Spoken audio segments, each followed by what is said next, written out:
All right, good morning. This is Robert Pascuzzi. I'm back with you for another Live Rich Energizer today, and I'm on the phone with David Meltzer. Dave is a best-selling author and a Forbes and Entrepreneur top keynote speaker who currently serves as CEO of Sports One Marketing and S1 Media House. Dave is a dedicated philanthropist and chairman of the board for the Unstoppable Foundation and has also been awarded with the Ellis Island Medal of Honor and as Variety Sports Humanitarian of the Year. Dave, thanks for being on with us this morning. Good morning, Robert. How are you? Fantastic.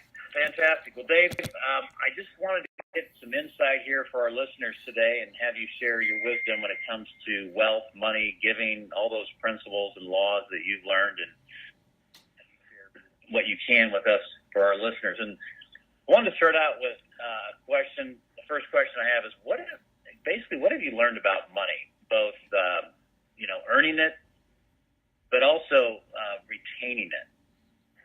Absolutely. Well, first thing I've learned is that money is just an energy, and that pertains particularly to making it as well as keeping it, because you have to have that energy aligned, and it pervades what I say, the conscious, subconscious, and unconscious mind, and the fact that you need to think, say, and do all the right things for you to make money. You have to believe the right things. And so many people have limitations in what they think they can make. And then even unconsciously, your DNA, your energy has to be aligned with attracting that money. And so I've spent so much time in my life making money. In fact, twice I've been able to create or attract money. The first time around, though, I did not have the correct energy about me. I carried an energy that I wasn't worthy. I had many limiting beliefs and internal thermostat that limited how much money I could make. And then when I made more than my limiting beliefs and energy could handle, I actually created a self-sabotaging lifestyle that forced or created the loss of all that money. So I think, when it comes to money, to understand that it's just like anything else, it's just an energy, and that you have to have these breakthrough and unlimiting beliefs and energy to not only attract it, but the same strategy to keep it. Exactly, because that's really great, Dave, because we see so many people, making money is really not that difficult once you figure out a vehicle or a service that provides that value. It's really the retention of it, right? I mean, being able to keep it and grow it. Is that kind of what you've learned in terms of the most challenging aspect of it? But definitely keeping the money is the most challenging. I do think there's one little nuance, Robert, that you know so well, and you've mentored me, is that not just keeping it being the hardest part, but every single person on earth has a limiting belief of how much money they can actually make. In fact, if you look back when we were kids, I promise you that you did not think it was possible. You did not believe it was possible to make $100 billion. But yet somebody does that today, right? And in my mind, I just wanted to be a millionaire when I was 5 years old. I had so many limiting beliefs that I had to get over that also directly affect the ability to maintain your wealth. Exactly. Because while you mention that, it reminds me of a law. It's called the law of polarity, and that law says nothing is big or small. It's only our perception of it. So, to your point, Dave, somebody might look at $1 billion and say that's a number that I could never attain, and then another person could say that really isn't that much money, like a Warren Buffett, for example. Right. And who's right? Well, both of them are based on their perception of it, correct? Correct, yeah, that's a great law to understand in order to increase and expand your own universe. Dave, why is giving, and I know that you are such a big giver, why is giving so important to you? Well, once again, not only by the law of polarity, but to me, the law of attraction, and it's a matter of trusting the universe. For me, when I shifted the paradigm of value, living the first period of my life before I lost everything, I believed that I was in control. And I believed that I could control and manipulate the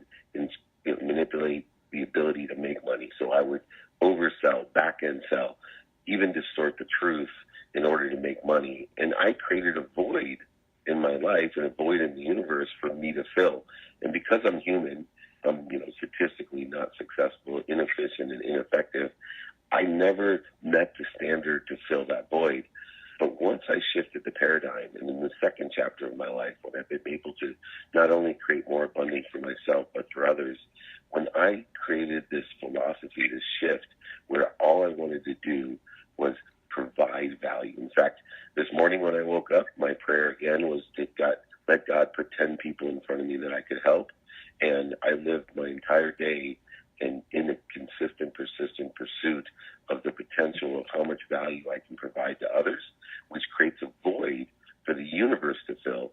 And the thing about the universe, Robert, is that it's exact. It is the most efficient, most effective, and most statistically successful thing out there. So when I create that void by providing value, now I simply just need to ask. And because of the law of polarity, I can ask as big as I want, and the universe will fill my void. I don't have to fill my void. Right. That is so cool to know that it may not be coming back from the person you gave it to, but it's coming back from somewhere, right? You just know that it is. Absolutely. It's not trading that way, right? We're just trusting the universe. And if you have 1 minute, I know this was a quick interview, but I have this great story about giving that, it's like falling off a cliff and grabbing a branch on the way down and looking up and asking the universe, hey, can please anyone help me, please? And the universe yells that back down to us. Yeah, I can help you. Let go, and I'll catch you. Mm-hmm. That is, and most people are looking up going, is there anybody else up there that can help me? And not me. I'm there saying, okay, I'm going to let go. I'm going to trust the universe, and I'm just going to provide the value. And, when I was bankrupt and started making money the very first month, I wrote a check to charity. It was the first time that I ever had to let go of the branch and just trust that I'd be caught. Wow. Yeah, that's amazing, Dave, especially coming out of that scenario, to be able to have the faith to do it, because that's really what it comes down to, is we have to make that shift, don't we, in our faith, and that's an energy shift to be able to do that. Yeah, and faith works both ways. We always have faith. Most people don't realize that they're just putting their faith in the wrong things, and that's why they're getting more of the wrong things. Outstanding. Dave, last question. What is your advice for a young person, maybe, just starting out in the workforce in their career, trying to build family also, they're juggling a lot of expenses. What advice would you just give that individual? It's really simply advice that my own grandmother gave to me, and that was pay yourself first, right? You got to pay yourself first. And, when you pay yourself first and save, I don't care, my grandmother told me back then, I don't care if you make $100 or even if you can make $10,000. A whole different world, right? But she said, always save 10% for yourself. Pay yourself first, 10%. And she said, you will have more money than you ever dreamed of if you always save 10%.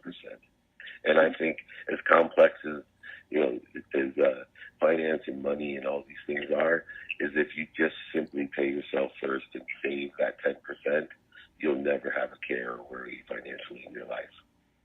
Yes, yeah. Granny, a lot of wisdom there from Grandma. Absolutely.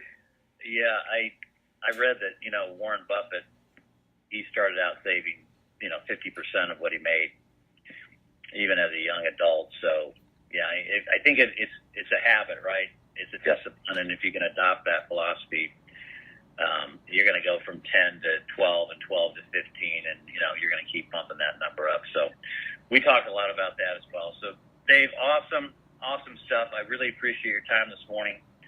Again, we were here today with Dave Meltzer, CEO of Sports One Marketing and S1 Media House, and also the best-selling author of the book Connected to Goodness. Go out and get yourself a copy. It's a phenomenal book. So, Dave, thank you, my friend. Really appreciate your time this morning. Go out and have an abundant day. And ladies and gentlemen, remember, every day, live rich. Thanks, Dave. Thank you. Thank you for your mentorship.